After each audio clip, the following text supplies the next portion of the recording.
Dans notre génération, on a voyagé très tôt, je pense. Aller sur des projets humanitaires en Inde, enfin.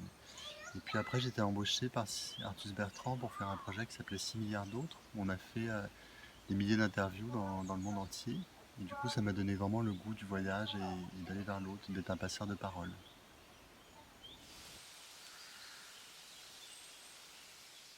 Aujourd'hui, on suit pas mal les programmes d'exposition de résidence qu'on nous propose. Et puis, quand j'ai préparé un sujet, en fait, je vais le lier. Par exemple, là, j'ai fait un long conte religieux entre le Maroc et l'Inde. Ou ensuite, j'ai fait un autre entre l'Afrique et les États-Unis sur le mouvement Black Lives Matter et l'histoire de l'esclavage. Donc, aujourd'hui, je tisse des liens. Et sinon, là, après, c'est un peu subjectif, les endroits où on veut aller. On a chacun l'imaginaire d'un pays plus qu'un autre.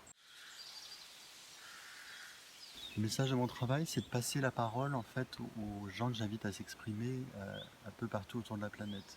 J'essaie toujours qu'il y ait un partage d'autorité avec mon modèle, qu'il ne soit pas un objet photographié, mais un sujet qui va conjuguer avec moi la photographie. Et du coup, c'est lui qui s'exprime et je vais dans mes ouvrages et mes expos mélanger des centaines de paroles différentes qui s'élèvent ensemble. En fait, pour cette série qu'on a réalisée au départ dans les quartiers du Southside de Chicago, j'ai été contacté par une commissaire américaine, Tiffany Babinet. Et comme j'avais fait un long projet sur les banlieues en France, elle voulait que je vienne dans ce quartier du sud de Chicago, qui est le plus violent des États-Unis, pour faire une idée de faire avec les enfants en fait un récit. Et voilà, c'est comme ça qu'est né ce projet.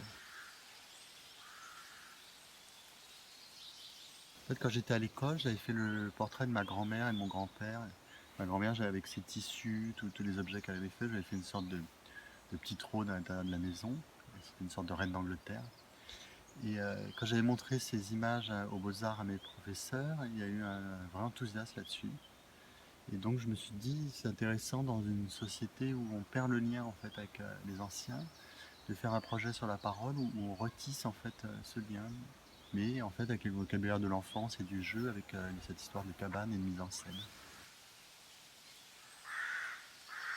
Avant, je voulais être cuisinier, je sais pas si c'est vraiment artiste, mais je pense que à partir à l'adolescence, en fait, je passais mon temps à peindre et à jouer de la musique, et je pense que c'était la seule chose qui m'intéressait. Et je voulais faire un métier, en fait, où je puisse voyager, où je serais ni dans un bureau, de temps en temps en atelier, mais voilà, je voulais déjà être nomade, en fait. Je pense que ce qui inspire mon travail, il y a l'histoire du théâtre itinérant, du théâtre de rue, en fait, d'amener les gens à des représentations spontanées.